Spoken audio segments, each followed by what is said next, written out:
Zero భావన గురించి పిల్లలు ఇప్పుడే మేడం చెప్పారు. క్లాస్లోకి వెళ్ళగానే అట్రాక్షన్ చేయాలంటే ఫస్ట్ మనం మోటివేట్ చేయడానికి ఏం పాడాలండి? ఒక రైమ్ పాడాలి. అది కూడా మనం ఎంజాయ్ చేస్తూ పాడితే పిల్లలు కూడా ఏం చేస్తారంటే ఆ సబ్జెక్ట్ వైపు ఎక్కువ ఇష్టం పెంచుకుంటారు. ఆ సబ్జెక్ట్ నేర్చుకోవాలనే ఇంట్రెస్ట్ బాగా వాళ్ళలో పెరగాలి. కాబట్టి ఇప్పుడు మనం మొన్న చూసాం ఒక వీడియోలో ఇంత చిన్న పాడుతూ వాళ్ళు ఏం చెప్పారు? 1, 2, 3 గురించి చెప్పారు. దీన్నే మనం జీరో భావన తీసుకురావడానికి మనకి ఆల్రెడీ ఎప్పుడు తెలుసు ఏమని 10 చిలుకలు పాడుతుండగా పాడలేక ఒకటి పోతే మిగిలిన 9 అలా పాడిస్తాం. అంటే ఆటోమేటిక్గా టెక్స్ట్ బుక్లో ఉన్నదాన్ని మనం దాన్ని అర్థం చేసి పాడుతాం. దాన్ని చిత్తార్థ స్టైల్లో పాడితే ఏం చేస్తారంటే పిల్లలు సినిమా స్టైల్లో సాంగ్స్ అంటే ఎక్కువ ఇష్టపడతారు కదండి. అలా ఎంజాయ్ చేస్తే ఈ పాట నేర్చుకుంటే తొందరగా జీరో భావన బాగా అర్థమవుతుందనే ఉద్దేశంతో నేను కొన్ని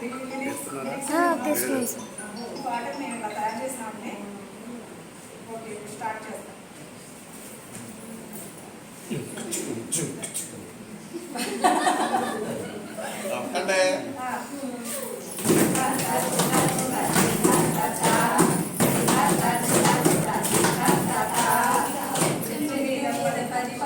చెట్టు మీద పది పక్షులు పాట పాడుతుండగా, అరే చెట్టు మీద 10 పక్షులు పాట పాడుతుండగా పాడలేక ఒక పక్షి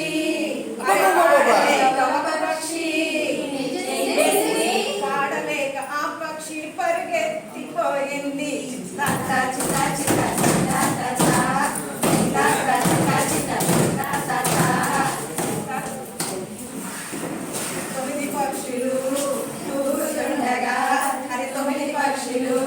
తూగుతుండగా తూగలేక ఒక పక్షి అరే తూగలేక ఒక పక్షి తూగలేక ఆ పక్షి మండిపోయింది.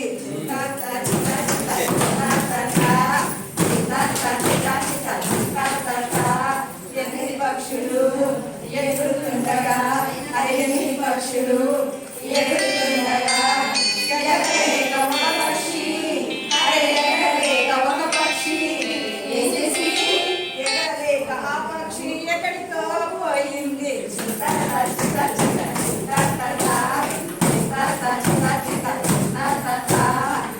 7 పక్షులు ఏడుస్తుండగా అరే 7 పక్షులు ఏడుస్తుండగా ఏడవలేక ఒక పక్షి అరే ఏడవలేక ఒక